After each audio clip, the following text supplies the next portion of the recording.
آج کل علم حاصل کرنے کا سب سے پاورفل ذریعہ ہے سوشل میڈیا، اور وہاں پہ ہر طرح کا جاہل ترین آدمی بیٹھا ہوا ہے، اس کو استنجا کرنا آتا نہیں ہے اور وہ وہاں بیٹھا ہوا قرآن حدیث کے دلائل دے رہا ہے، اور پھر وہ الٹے سیدھے دلائل پڑھنے کے بعد تو اور انسان کا ذہن گڈ مڈ ہو جاتا ہے۔ سب سے بڑا اللہ کا فضل، سب سے بڑی اللہ کی رحمت کہ ہمارے سرکار کے قدموں سے ہمیں قرآن ملا ہے، کہ ہمارے سرکار کے قدموں سے ہمیں قرآن ملا ہے، کہ ہمارے سرکار کے قدموں سے ہمیں قرآن ملا ہے۔ اور کہتے ہیں ہمیں تو رسول اللہ کے قدموں سے قرآن ملا ہے، نعوذ باللہ۔ شاید وہ یہ کہنا چاہ رہے ہوں کہ رسول اللہ کے وسیلے سے قرآن ملا، تو بالکل درست ہے۔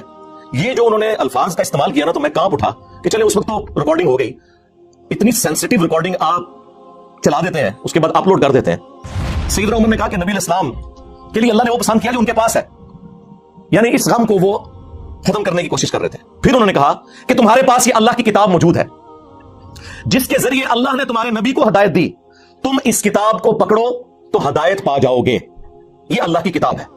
اب یہ پاکستان کا جو قانون ہے 295C، اس کی جو تشریح ہمارے چند سو کارڈ آشکان رسول کرتے ہیں، اس میں تو یہ انتہائی گستاخانہ خطبہ ہے کہ رسول اللہ کو ہدایت قرآن کے ذریعے ملی، کیونکہ مفتی اکمل صاحب تو کہہ رہے ہیں کہ رسول اللہ کے قدموں سے قرآن ملا، اور سیدنا ابوبکر عمر عثمان علی کا عقیدہ جو صحیح بخاری میں آیا وہ یہ ہے کہ رسول اللہ کو ہدایت ملی قرآن کے ذریعے، اور تم بھی قرآن کو پکڑو تو ہدایت پا جاؤ گے۔ نعوذ باللہ کو یہ نہ سمجھے کہ نبی اسلام کوئی پہلے گمراہی پہ تھے، ایسا نہیں تھا۔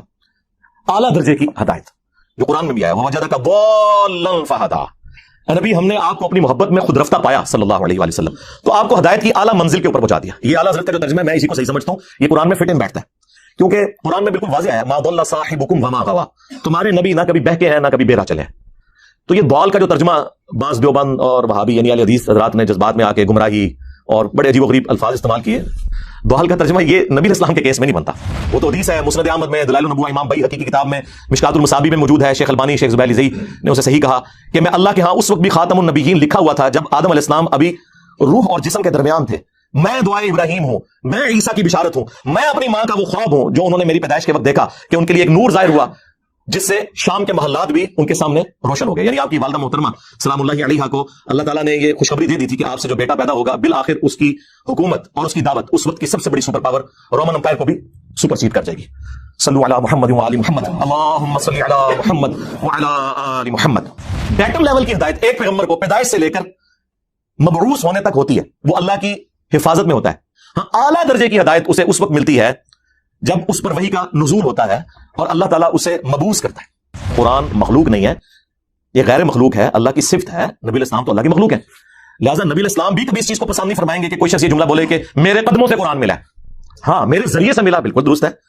اللہ اور مخلوق کے درمیان وسیلہ اور واسطہ وقت کا پیغمبر ہی ہوتا ہے، اس میں تو کوئی شک نہیں ہے، لیکن یہ الفاظ کا چناؤ یہ بڑا ڈینجرس معاملہ ہے۔ ما كنت تدری ما الکتاب ولا الایمان، اس قرآن کے نزول سے پہلے نہ تو آپ کتاب سے واقف تھے نہ ایمان سے۔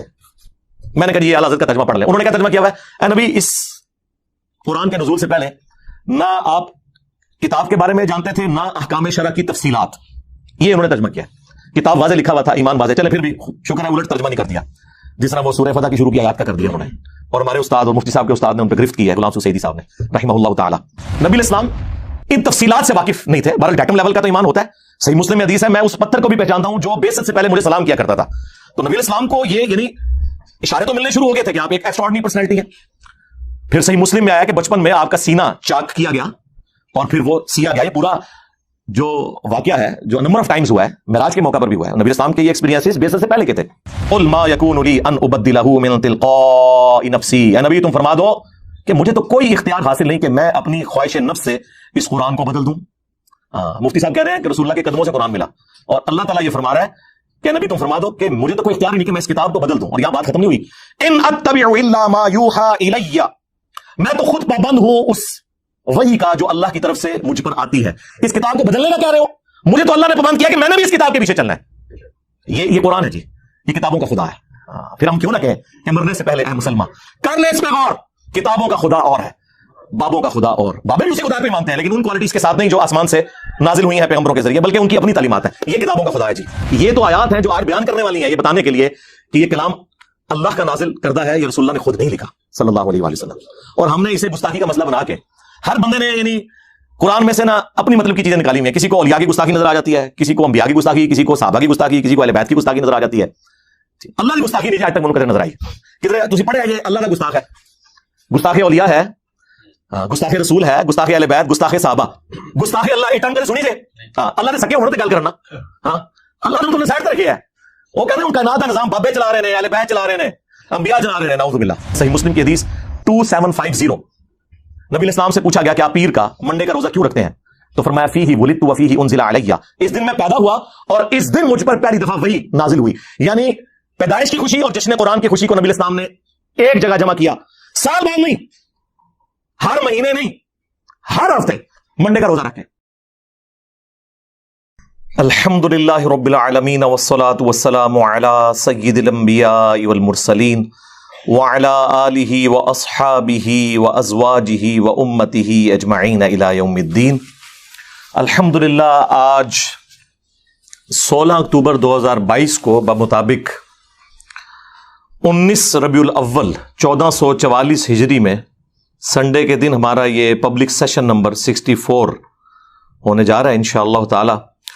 آپ کے یہ سوالات ریئل ٹائم پرچیوں کی شکل میں میرے پاس آ چکے ہیں، انہیں میں بعد میں ڈسکس کروں گا۔ پہلے ایک کرنٹ افیئر کے طور پر ایک ایشو میں ڈسکس کرنے جا رہا ہوں، اور وہ ہمارے استاد مفتی اکمل صاحب سے ریلیٹڈ ہے، حفظہ اللہ تعالی۔ استاد میں اس لیے کہہ رہا ہوں کہ 1996 میں واہ کینٹ میں دعوت اسلامی کے زیر اہتمام جو اجتماعی اعتکاف ہوا تھا، آلموسٹ 500 پلس اس ٹائم لوگ اس میں ہوتے تھے، بہت بڑی مسجد میں۔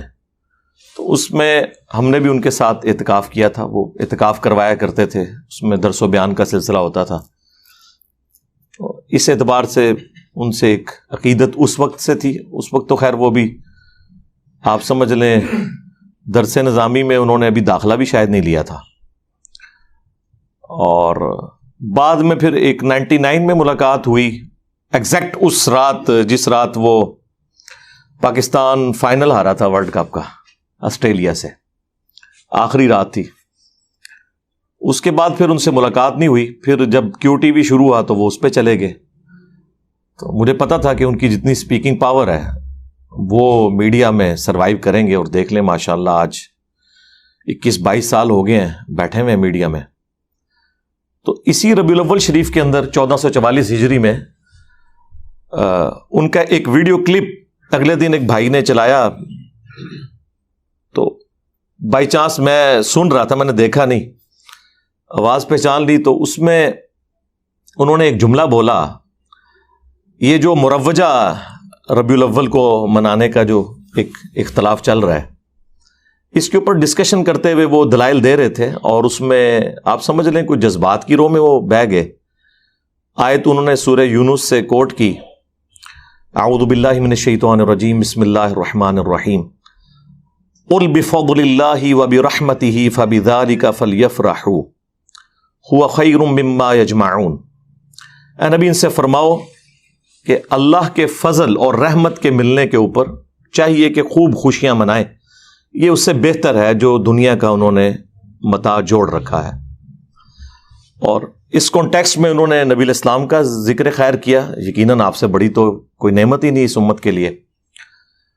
اور پھر اس کانٹیکسٹ میں انہوں نے بات کرتے ہوئے کہا کہ نبی علیہ السلام کی پیدائش کی خوشی جو ہے وہ بدرجہ اولا منانی چاہیے،